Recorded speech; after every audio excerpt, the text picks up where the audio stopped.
Henry Cavill and Neil Hodgson are halfway through their 800-kilometre trek across one of the hottest roads on Earth. It's dawn on day 3. Morning, everybody. Morning number 3. Got a pretty spectacular sunrise here at the base of the dunes. Here's our Neil, and behind Neil are these monsters. Today is make or break for that 800-kilometre expedition. They must drive 78 kilometres across the biggest, hottest sand dune desert in the world to the tiny village oasis of Daiquaina. Neither Henry or Neil have attempted radical 500-metre-plus dune driving. In this terrain, put a wheel wrong and you can roll the vehicle.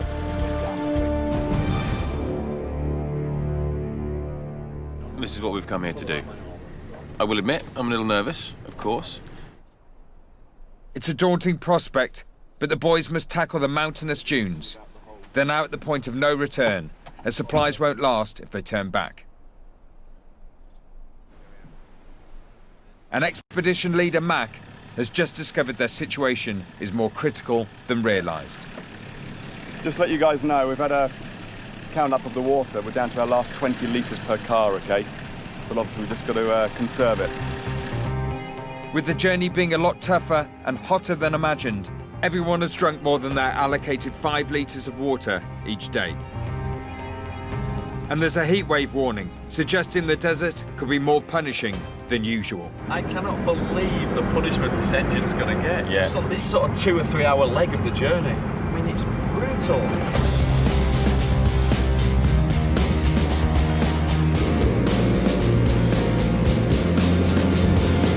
In this heat, you see how this will be torture on the engine. We're at 2,500 revs most of the time, if not 3,500. It's something we've been warned about, just to keep an eye on the engine temp.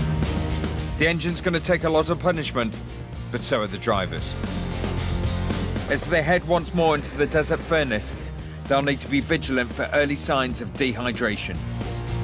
These include dizziness, headaches, and loss of concentration. Not ideal when you have to pick your way through dunes with deadly drop-offs. One mistake and it could be their last.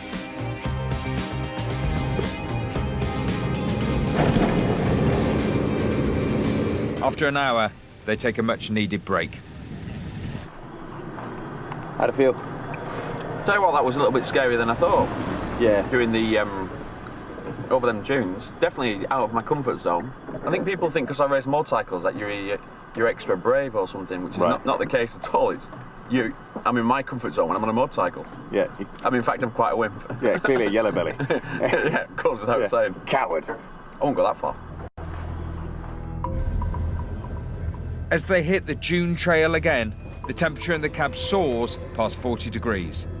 With the engine having to work extra hard, mechanic Paul has to make a difficult call.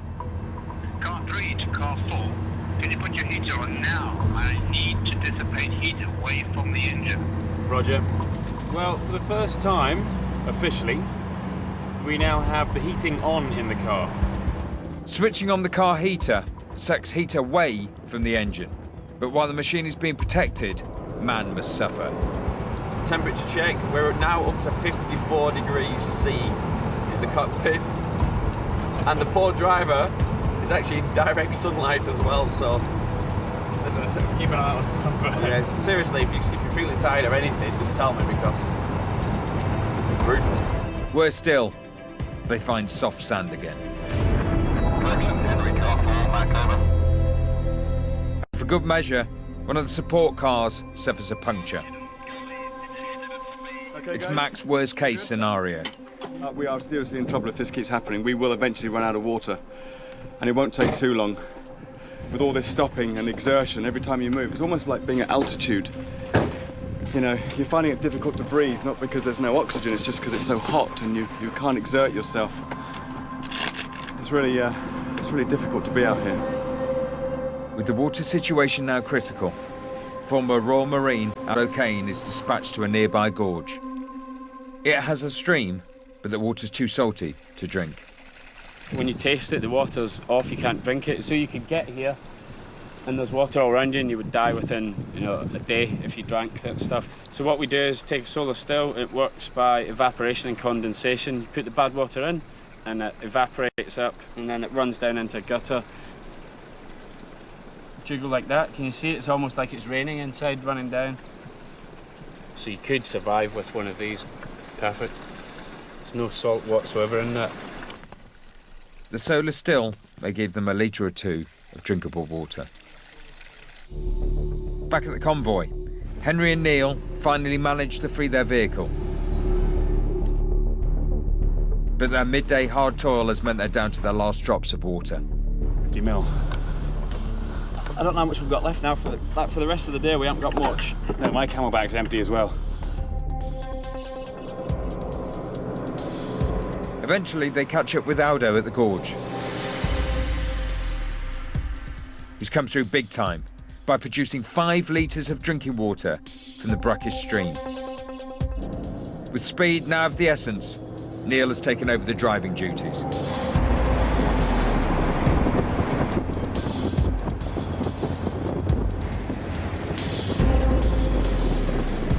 Late in the afternoon, they glimpse the village of Dykena in the distance. Might be a ridge just here, dead ahead of us. Careful.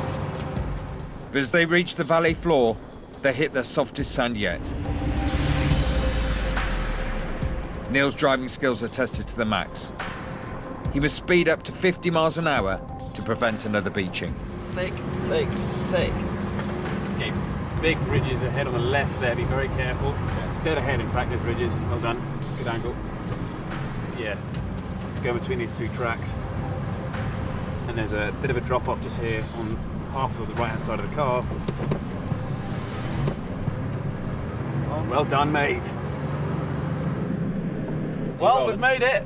We have made it, and I'll tell you what, we almost didn't. That was the last kilometre to here was the deepest sand. I was flat out in full low 4x4, pinned about 4,000 RPM, and the car, I just felt the car. It just being grabbed by the sand, just being pulling grabbed, it down. Like, just stopped floating, so we made it to the oasis. Oh, that was something else. And the dust, the level of dust there. You couldn't, the visibility was 0 if you were behind anyone or if the wind changed direction and it blew the dust across from the car. And literally we couldn't see, so that was pretty sketchy, actually. You've got to, well done, mate. Again. Yeah.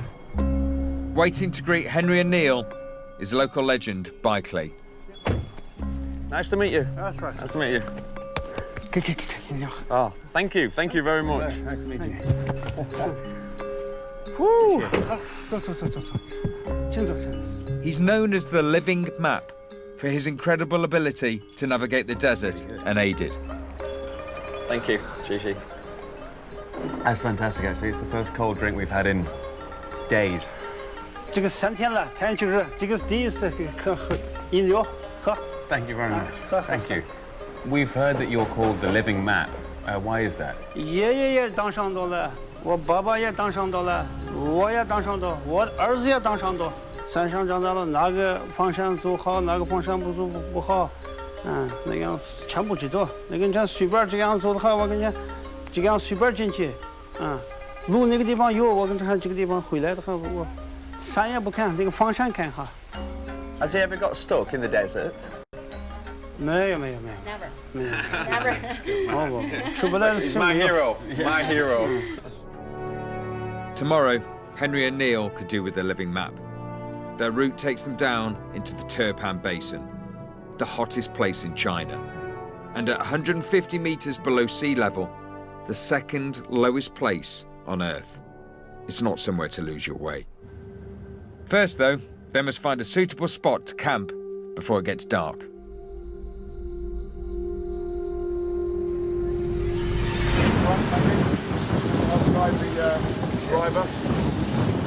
It's 3 a.m. Mayhem has broken out in the camp. Nightmare. Just like from nowhere, and I mean literally nowhere, within a minute, just like a massive sandstorm's come, and it's just absolutely horrendous. Back. Immediately, Aldo and Mac's military training kicks in.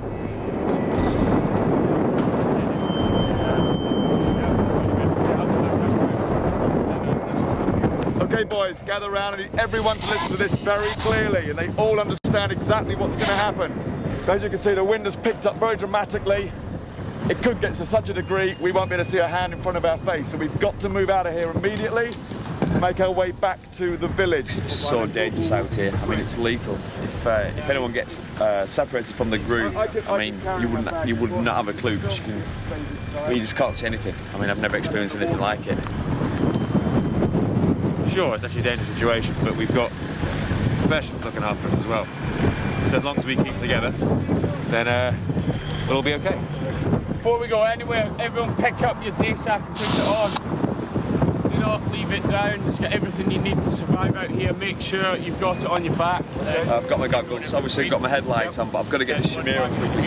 Behind the last wagon. It's really hard to breathe. It's just the finest sand, and I don't know if you can see how fast it's blowing, but it's scary, really scary. Let's get everyone in, number off. 1, 2, 3, 4, 5, 6, 7, 8, 9, 10, 11, 12, 13. Okay, Mr. G is 15, Jane is 16. 17, that's man. Okay, we're on to village. This is incredibly dangerous. If anyone gets separated, their chances of survival are remote. Behind me, there's going to be there's 12 people left, so there's going to be 6 sets of pairs walking next to each other, almost holding hands, shoulder to shoulder. Radios on both cars. This is not a stunt for television. This is the real deal. Here. Yeah, but in a bit of shock. Next people behind Jasper and Tim. Guys, do not underestimate this. Back, yeah? Yeah. Full seat? Yeah, what's on your mind?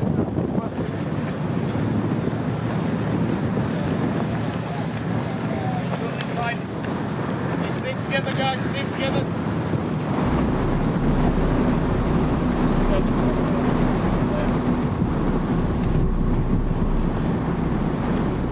The first part of their evacuation is complete, with everyone making it to the vehicles.